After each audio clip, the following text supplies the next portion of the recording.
1993 umunsi mwiza nibuka. So do re mi, so do re mi, mi fa mi re, do mi re do. So do re mi, so do re mi, mi fa mi re, do mi re do. Mi fa so, do re mi, mi fa mi re, do mi re do. So so so so, so la so mi, so so so so la so mi fa so, do re mi fa mi re, do mi re do.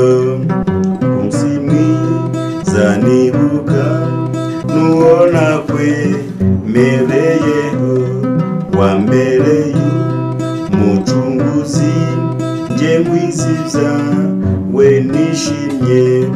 Singize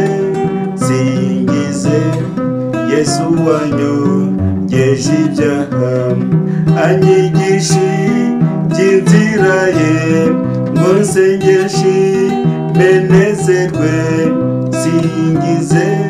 Singize Yesu wanyogeje ibyaha, warije kundokora nduwawe na ubu wanjye. Iryo jwi ryawe ryinginga naburane kuryitaho.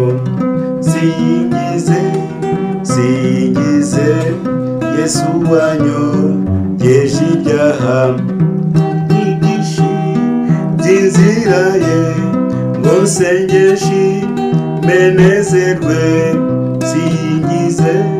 Singize Yesu wanyogeje ibyaha, najyaga ndorongotana mu by'isi no mu ngeso mbi, ugarutse noneho sinzongera kuzimira.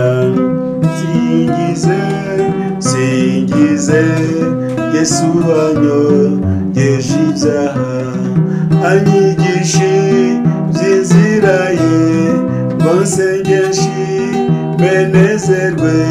Singize